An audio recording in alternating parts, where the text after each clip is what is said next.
तो फ्रेंड्स, हमने last lecture में कॉन्सेंट्रेशंस के बारे में पढ़ा था। उसके आगे अभी ये 2 यूनिट बाकी हैं। सबसे पहले है मोलारिटी। ये यूनिट सॉल्यूशन चैप्टर में बहुत ही यूज़फुल है। इसके बेस न्यूमरिक्स भी यानी कि बहुत सारे आते हैं, तो इसको ज़रा हम समझ लेते हैं। सबसे पहले तो व्हाट इज़ द मोलारिटी। तो यहाँ पे हमने दिखाया हुआ है molarity is defined as number of moles of solute dissolve in 1 litre solution. इसका मतलब क्या है कि भाई 1 लीटर सॉल्यूशंस में जितने भी मोल हमने सॉल्यूट के डाले हैं उसी को हम यानी कि क्या कहेंगे, मोलारिटी कहेंगे। उसी को हम क्या कहेंगे, मोलारिटी कहेंगे। तो उसी के बेस पे हमारी फॉर्मूला बनती है m यानी कि molarity equals two moles of solute divided by volume of solution in litre. अगर आपके पास डायरेक्टली मोल्स हैं या फिर आपने फाइंड आउट किए हैं, तो सॉल्यूशंस के लीटर के अंदर बराबर ये फॉर्मूला यूज़ करेंगे तो आपको मोलारिटी मिल जाएगी। उसके अलावा भी एक फॉर्मूला है यहाँ पे m equals to mass of solute. तब मास ऑफ सॉल्यूट आपको ग्राम में लेना है। मास ऑफ सॉल्यूट कैसे लेना है, ग्राम में, into 1000 divided by molecular mass of solute into volume of solution, और वो आपको ml में लेना है। तो ये फॉर्मूला भी यूज़ करके आप यानी कि किसी भी सॉल्यूशंस की मोलारिटी फाइंड आउट कर सकते हैं। नेक्स्ट यूनिट जो है वो है मोलालिटी। उसमें मोलारिटी है, ये मोलालिटी है। इसको हम यानी कि स्मॉल m से डिनोट करते हैं। Is defined as number of moles of the solute per kg in solvent. यानी कि 1 kg सॉल्वेंट के अंदर जितने भी मोल हमने सॉल्यूट के ऐड किए हैं उसी को हम क्या कहेंगे, molality of that solutions. Formula देखें तो moles of solute divided by mass of solvent in KG. इसके अलावा यानी कि एक और फॉर्मूला है जिसको भी हम यूज़ कर सकते हैं, m equals to mass of solute in gram into 1000 divided by molecular mass of solute into mass of solvent in ग्राम।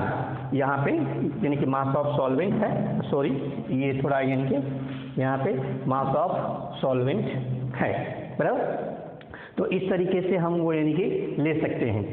तो ये 2 फॉर्मूला जो यानी कि रेस्ट थी वो भी हमने वो यानी कि आपके लिए कंप्लीट कर दी है। यहाँ पे मैं करेक्ट कर देता हूँ। ओके, चलिए।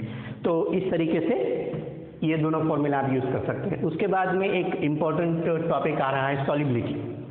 सॉल्युबिलिटी का मीनिंग क्या होता है कि भाई सॉल्यूशन अगर बनाना है हमें तो किसी भी सॉल्वेंट के अंदर सॉल्यूट को डिसॉल्व करना है। और हमारे चैप्टर में जो यानी कि सॉल्यूशंस की टाइप है वो यानी कि होमोजीनियस ही है। तो अब ये यानी कि सॉल्युबिलिटी से हमें पता चलेगा कि भाई यानी कि किसी भी सॉल्यूशंस को बनाने के लिए सॉल्यूट को किस तरीके से या फिर यानी कि किस टाइप के सॉल्यूट को किस टाइप के सॉल्वेंट के अंदर डाल सकते हैं, वो टॉपिक जो है वो हमें वो यानी कि सॉल्युबिलिटी सिखाता है। यहाँ पे सॉल्युबिलिटी की आपको डेफिनेशंस दी हुई है, the maximum amount of solute, the maximum amount of solute which can dissolve in specific amount of solvent at specific temperature is called solubility। यानी कि सॉल्युबिलिटी का मतलब क्या हुआ कि भाई यानी कि जितना भी मैक्सिमम से मैक्सिमम अमाउंट स्पेसिफिक सॉल्वेंट के अंदर अगर हम कितना ऐड कर पाते हैं उसी अमाउंट को हम क्या कहेंगे, सॉल्युबिलिटी। और वो भी वो यानी कि एक स्पेसिफिक टेम्परेचर पे। क्यों, टेम्परेचर यानी कि कम ज़्यादा करेंगे तो उससे सॉल्युबिलिटी भी इंक्रीज डिक्रीज हो सकती है। एक एग्जांपल आपको मैं देता हूँ। इसके पहले वाले लेक्चर में भी मैंने आपको समझाया था कि सपोज हम यानी कि वाटर के अंदर स्पेसिफिक अमाउंट ऑफ वाटर, जैसे कि हमने यानी कि 1 ग्लास ऑफ वाटर लिया है, उसके अंदर आप यानी कि शुगर ऐड करेंगे तो सर्टेन अमाउंट तक तो शुगर ऐड होती जाएगी, बराबर। उसके बाद में अगर यानी कि शुगर ऐड करेंगे तो वो यानी कि डिजोल्व नहीं होगी, वो वैसे ही सॉलिड फॉर्म में रहेगी। फिर अगर यानी कि उस मैक्सिमम अमाउंट से ज़्यादा अगर हमें शुगर को ऐड करनी है तो फिर टेम्परेचर इंक्रीज करना पड़ेगा, तब जाके वो यानी कि डिजोल्व अंदर हो जाएगी। तो इसी को हम वो यानी कि सॉलिबिलिटी कहते हैं। फिर उसके बाद में solubility depends upon nature of solute and solvent. तो सॉल्युबिलिटी जो है वो यानी कि सॉल्यूट और सॉल्वेंट के नेचर पे भी डिपेंड करता है। इसीलिए हम कहते हैं हर एक चीज़ में मिक्स नहीं होती, बराबर। जैसे कि वाटर में शुगर मिक्स हो जाती है, लेकिन वाटर के अंदर और अगर कुछ डालोगे तो नहीं भी मिक्स होगा। वैसे ही शुगर अगर हम यानी कि कैरोसिन में डालेंगे, पेट्रोल में डालेंगे तो नहीं होगा। बस क्यों? इन सॉल्यूट और सॉल्वेंट के नेचर अगर जो सेम हुए तो ही वो यानी कि डिजोल्व हो पाए, अदरवाइज नॉट, बराबर। फिर उसके बाद में है टेम्परेचर पे भी थोड़ा वो यानी कि डिपेंडेंट है, टेम्परेचर पे भी वो यानी कि सॉलिबिलिटी डिपेंड करती है,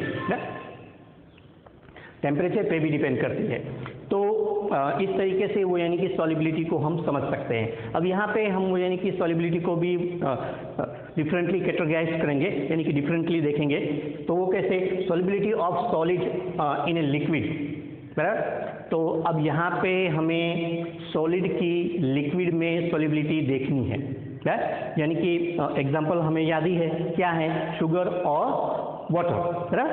तो वो किस पे डिपेंडेंट है? Depends upon nature of solute and solvent, जो आगे हमने कहा, बट नॉट ऑन प्रेशर। यहाँ पे ये देखिए, प्रेशर इंक्रीज डिक्रीज करने से ये यानी कि सॉलिड की सॉलिबिलिटी जो है लिक्विड में कोई वो यानी कि चेंजेस नहीं होगा, बराबर। यानी कि सॉल्यूट और सॉल्वेंट अगर सॉलिड और लिक्विड होते हैं तो टेम्परेचर उस पर डिपेंड नहीं करता है, बराबर। टेम्परेचर करेगा उसमें भी वो यानी कि क्या हमें ध्यान रखना पड़ेगा? टेम्परेचर की इफेक्ट जो है वो यानी कि रिएक्शन बेस्ड होती है।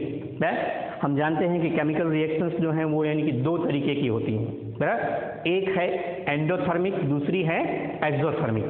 तो जब कभी भी यानी कि रिएक्शंस एंडोथर्मिक हो, जब कभी भी रिएक्शंस एंडोथर्मिक हो, तब वो यानी कि टेम्परेचर इंक्रीज करने से सॉलिबिलिटी भी इंक्रीज होती है। और अगर यानी कि रिएक्शंस अगर एक्सोथर्मिक हुई तो फिर टेम्परेचर इंक्रीज करने से सॉलिबिलिटी डिक्रीज होती है। ये मैं दोनों का एक एक एग्जांपल लूँगा। जैसे कि एंडोथर्मिक रिएक्शंस कौन सी है? तो शुगर सॉल्यूशन वाली।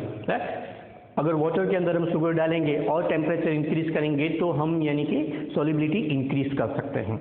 वही अगर यानी कि वाटर और गैसियस, बराबर, गैसियस को वाटर में अगर मैंने यानी कि डिसॉल्व किया हुआ है तो फिर क्या होगा? तो अगर टेम्परेचर इंक्रीज करेंगे तो फिर यानी कि सॉलिबिलिटी डिक्रीज हो जाएगी, बराबर। तो इस तरीके से ये यानी कि हम देख सकते हैं। तो इतना यानी कि देखने के बाद में हम यानी कि इसके बाद में अब हेनरीज लॉ आएगा, जो यानी कि काफ़ी इंपॉर्टेंट है, उसके बारे में हम नेक्स्ट लेक्चर में बात करेंगे। Sir, thank you.